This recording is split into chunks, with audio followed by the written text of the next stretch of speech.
obviously, a tough loss to a talented football team, and our kids knew they were talented. I'd say the most underrated, 4-4 team or whatever they are right now in the country.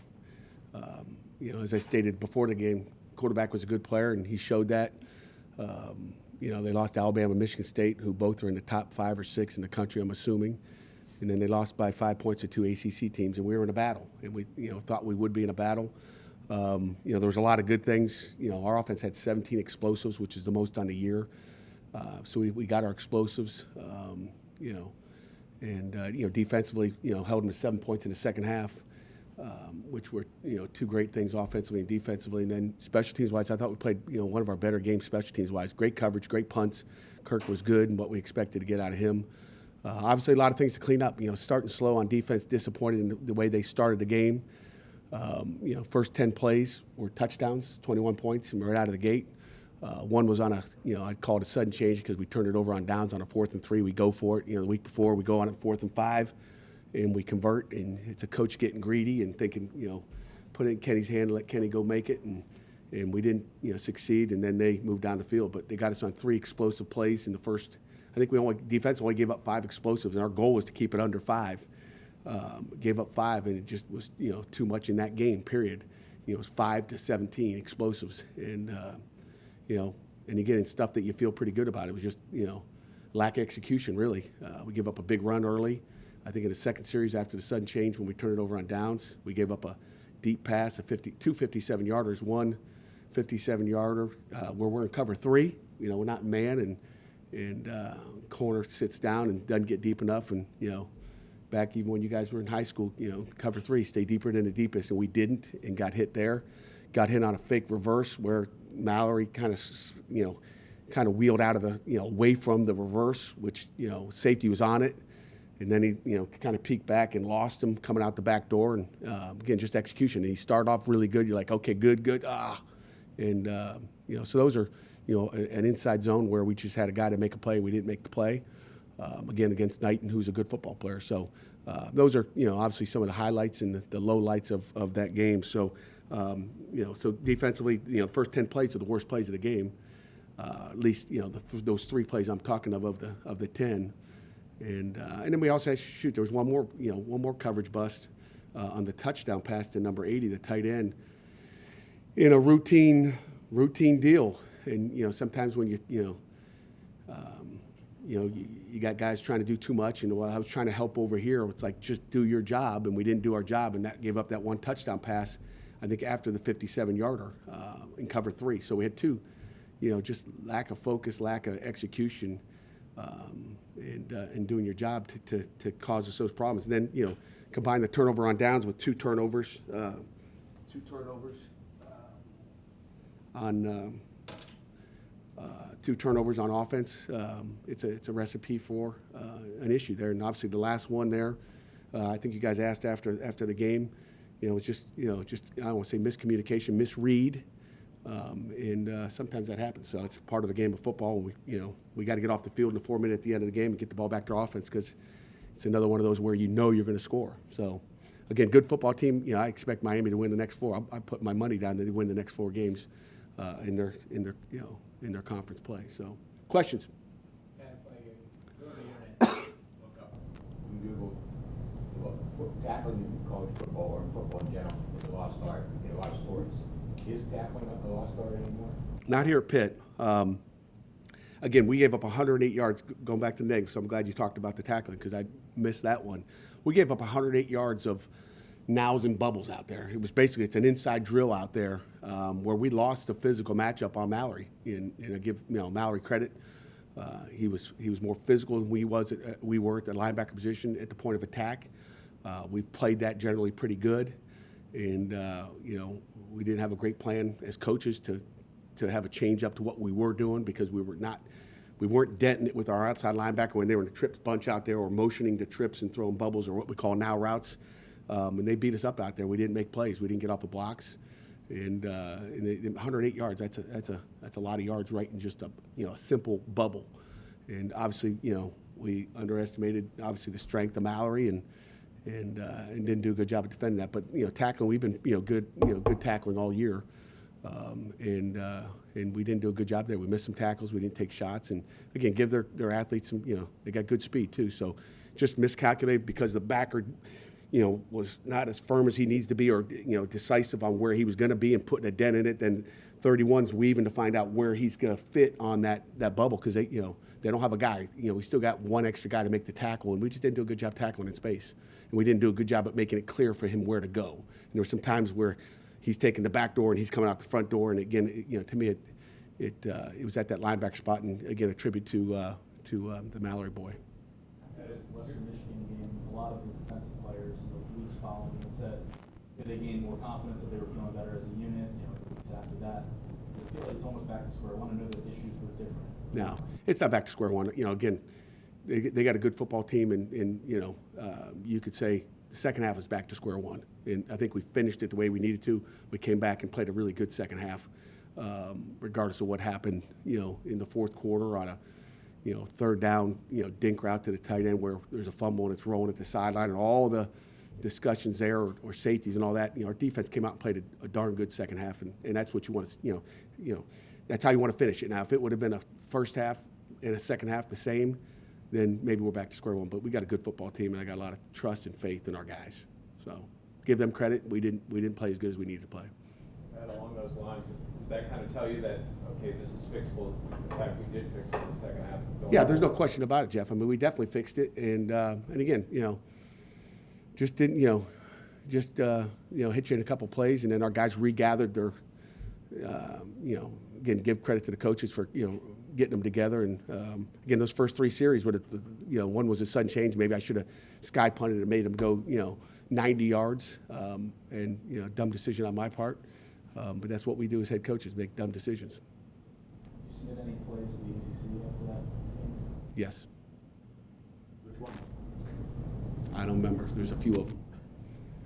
And you haven't tried to have play in past couple games. Has that been a matchup issue, or can you speak to that at all? Some type of matchup issue, and again, he's sitting right there as one of our top 3 or 4 corners, and A.J. Woods is playing good right now, and A.J. actually played more snaps than Quez. Marquez was one in cover 3.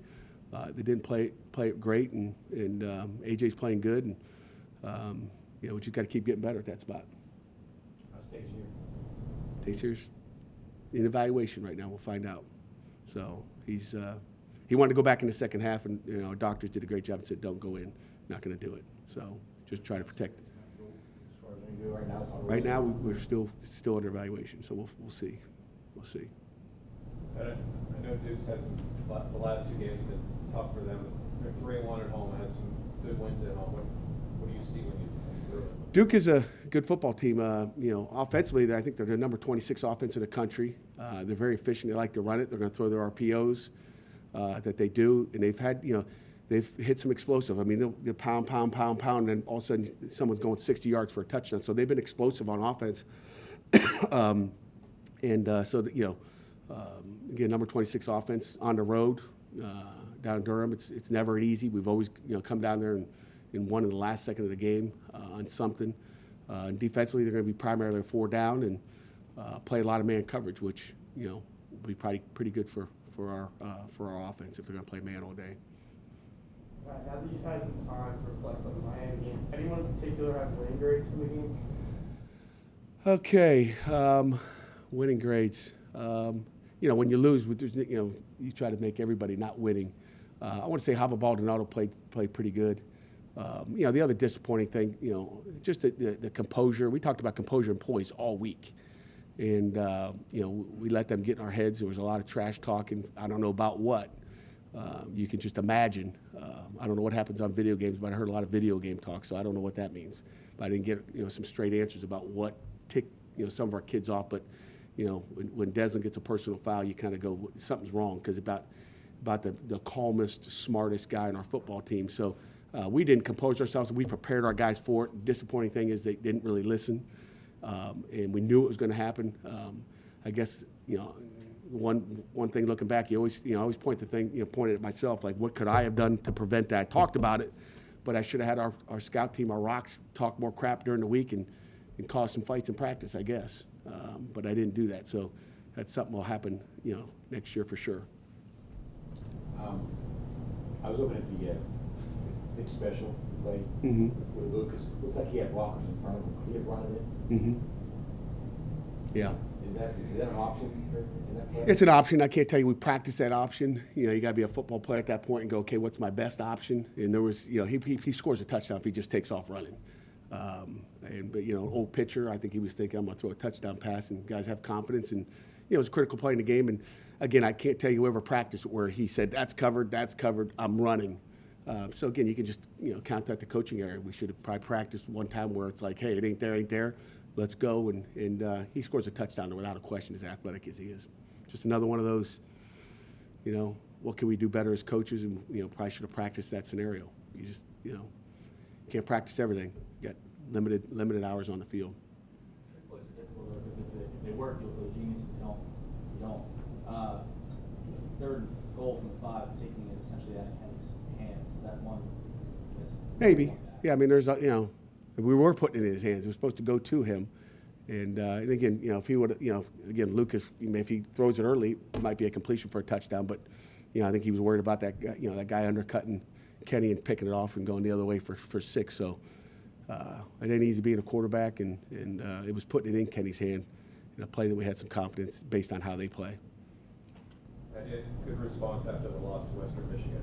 What key that kind of forgetting about that? Did you see that out of these guys so far this week? Because we got great kids. I mean, we got coachable guys. They learn from their mistakes, Jeff, and we got a lot of football to play. We got 4 good ACC teams that can anybody can win any given Saturday. So our guys will be ready to play. Again, sometimes you got to get punched. It's called adversity. Sometimes you got to get punched in the mouth, and we got punched, and our guys will swing back. Not worried about that at all.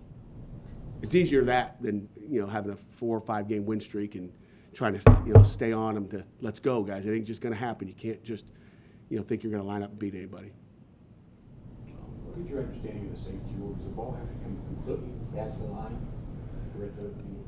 Again, it's football. I mean, there's a white line on there. It's about that big. I don't know, 6 inches, 4.5 inches, 5 inches, whatever it is, and you'd have to get past that white line. So, again, the only thing I know is that the side judge or heads linesman, whoever was on my sideline at that half, said he couldn't see it, and he called him out and out of the end zone. I'm saying where he had gained, I guess 2 inches past that white line. But I think the ball was in the other hand, and coaches coach, players play, and officials officiate, and can't control everything. But it's if it's inconclusive, if he calls it a safety and it's inconclusive, it's a safety. If he calls he got out, but he said he couldn't see. So how do you make that decision? I don't know. But I'll just try to keep coaching better. What do you see from Duke on offense? What do I see out of Duke? I mean, they're going to be the second fastest team we've played this year as far as tempo. They're going to snap it on average of 19 seconds per play. So they're going to go fast, which is like Tennessee, but not quite as fast as Tennessee. But they've got some snaps where they're snapping at 7, 8, 9 seconds. So we're going to see the tempo, and they're a good football team. The Durant kid, their tailback, number 21, is their. I think he's got 156 carries. He's their workhorse. I mean, they don't have 2 guys rotating in there. He's the guy. They're going to ride him until he needs a blow, and he taps out. Someone else will come in.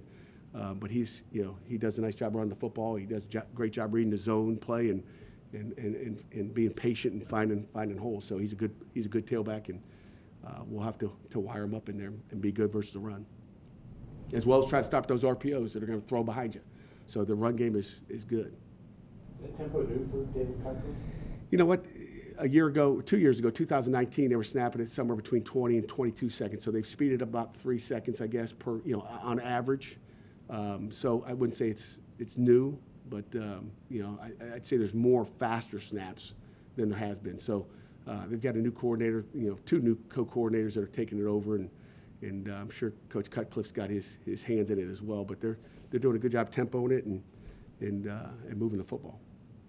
It's easier too because you guys run a lot of tempo. Your defense sees it. It is, and we see a lot of tempo. I mean, Miami ran tempo. I mean, who doesn't run tempo? But this just seems to be the second fastest tempo, and we'll be well prepared for that. Our guys, some people run tempo to keep you base. We're not going to play base. We're going to do what we do. Our guys are smart, and they can pick it up. We get them, quick signals, and we're not going to be playing just one, front and coverage. They're going to have to. They want to go faster. Well, they're going to run into some accidents too. So those are things we count on defensively. After the Western Michigan loss, you mentioned Kenny and the other captains called the players only meeting. Was there anything of that nature after the loss to Miami? No. I think the Western Michigan was a game that you expected to win, and our guys were upset about it. And I think our guys looked at it offensively and defensively and said, hey, we missed some plays. We didn't execute again against a good football team. So there was nothing where they felt like they'd have to reorganize or we were back to square one at Western Michigan, which, at a point you can say we were. Like we had to reevaluate what we're doing, how we're doing it, and what happened that day. And but we're not there. Anything else? Pitt was projected, or Say it again? They said that Pitt had a chance to make the playoffs on ESPN earlier last week. How bad do you want to take all the players' phones away after the game on Saturday? I don't. Not worried about it. I don't know how much they pay attention to all that stuff. I don't know, but you can't take their phones away. They got to be mature enough to not listen to the noise, the good noise and the bad noise. We're not worried about that. We just got to keep playing. There's a lot of things that can happen in the last 4 weeks with those teams that are up there that knock each other off and fall down, and we just got to do our job. I mean, not worried about playoffs, worried about the next game, and we just got to do our, we control our own destiny. We got to play Pitt football. Demore seemed to be around football around the set. Demore Mathis. Yeah. How did he grade out in your eyes? He was okay. He could have been better, like everybody on our football team, with no exception there. He gave up a couple comebacks, which I wish he'd have played better. Gave one coming out of the end zone on that safety series, whatever you want to call it. He gave up one there that I wish we were in better coverage there, but it ain't easy. They got good talent. Timeout after the safety, was that necessary for them to review it, or was that you just wanting to regroup? I wasn't calling timeout because I thought it was a safety, and they were reviewing it. And then I called the timeout right afterwards just to save the clock because I knew they were going to start it on the ready. So it was just that's game management. We wanted to use our timeouts to give our offense some time left on the clock to go down and score. But I wasn't going to call it. I mean, we may have lost a couple seconds there, I think, maybe not. But I wasn't prepared to call it, after we thought we had a safety. Heard from the ACC yet, or is it too soon? Too soon. But he ain't going to change anything. They're not going to let us go play that fourth quarter over again. I can tell you that, so it doesn't really matter. It's gone. It's gone.